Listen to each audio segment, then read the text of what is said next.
The Foundation Atoms by Edward Clarence Farnsworth. This piece is from The Deeper Mysteries, published 1921.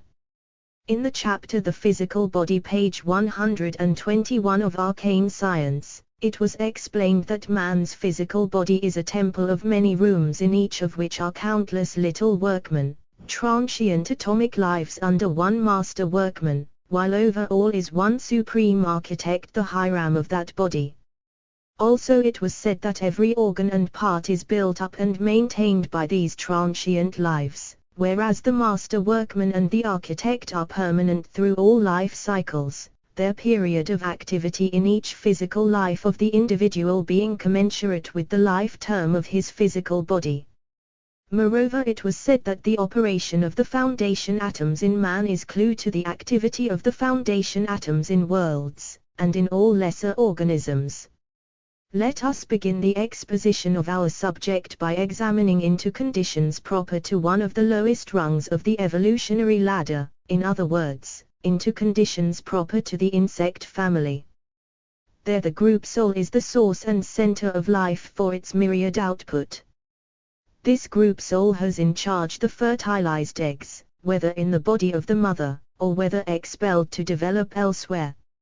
Not being a physical substance, the group soul is in the fourth spatial dimension, hence, however widely separated, its progeny are never outside its care.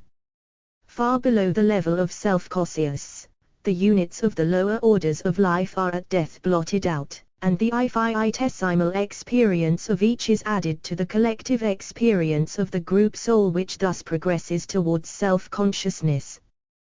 That the units of even the lowest orders conform physically to a model, is due primarily to the image in the mind of the group soul. This archetypal model in its little way corresponds with the archetypal model of creation existing in the divine mind. In the heart of things, and in the chapter Images, was explained the office of images in the reproduction of the human creature, whose foundation atoms reproduce the composite image resulting from the effect of both the paternal and the maternal image on the model furnished by the reincarnating entity. Since in the lower species the unit is blotted out by death, such permanent physical atoms as alone ensure the rebirth of individualized physical life, cannot there exist. However, because the short life and the vast progeny of the lower species oblige the atoms proper to each class to toil unremittingly, it results that they are able to follow the group soul model, and also to meet the requirements of the idealizing group soul in its efforts to lift its output in the evolutionary scale. Originally the group soul of the lowest order of life on this planet was vast and nebulous, but eventually internal differences brought about its division. This, repeated many times during the geological ages, has in certain instances greatly narrowed the output of each evolving group soul, and brought about the differentiation of species. In the first round of our Earth's first and lowest Mavatara, that which would become physical man was but a unit proper to a group soul whose output numbered many thousands, and possibly millions, of lives each blotted out by death. When, in the Earth's present or fourth Mavatara, and in the first round thereof, the Luapitris descended to occupy the physical bodies of our humanity, original conditions were far higher than in the first world period. In fact, an individualized physical body belonged to every unit pf the race. Then it was that the foundation physical atoms in man began their office as such, thus ensuring his rebirth as an individual being, despite the fact of what we misname death. Domestication of the higher animals has brought about for some the final division of the animal group soul, and so ensured their individual rebirth through the foundation physical atoms henceforth associated with each. To the domestic animals this is a compensation offsetting the cruelty suffered from man, their natural protector. When our shaping solar system turned on its axis, a vast and nebulous bulk, the sevenfold mass was but one primitive group soul. As sponsors for all life beneath their exalted rank, the solar hierarchies first separated the sun, and it became an individual existence whose permanent foundation atoms, those proper to the several planes, were established in the solar centers and subcenters. From the residue was next built the original 4 planets which, because afterward dividing, became increased to 10. Thus did the original group soul become 11, whose foundation atoms ensured reincarnation to each after its eons of pralaya. In passing, let it be said that the many divisions whereby each fragment of the group soul proper to any of nature's orders becomes a personal possession, originates in what are to become the foundation atoms of the individual being. The division of the primal human, whereby the entity became male and female, was an event allegorized in the story of Eve created from Adam's rib. In this instance 2 dominant atoms, in fact 2 architects, had been evolved. Division of the group soul of any species always results from a corresponding event. A colony of bees well illustrates the operation of the group soul. The hive is the progeny of the queen, the center of life until a new queen is developed. Then comes division that 2 group centers may fulfill their office. The invisible astral planet holds in its enveloping sheath the foundation atoms of the physical moon. These atoms are vehicles of the skadas, the karmic seeds which, in eons to come, will germinate moonward, drawing with them the violet planet.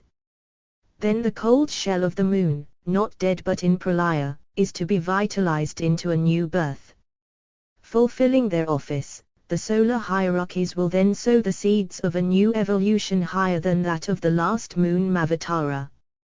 Considering next the possibility of our globe as the purified abode of a purified race of beings, we will touch briefly upon the means to that prophesied outcome which, with Isaiah, was the holy mountain of the Lord, while with John it was the new Jerusalem that would certainly supplant the old, thus making this footstool the abode of deathlessness and peace.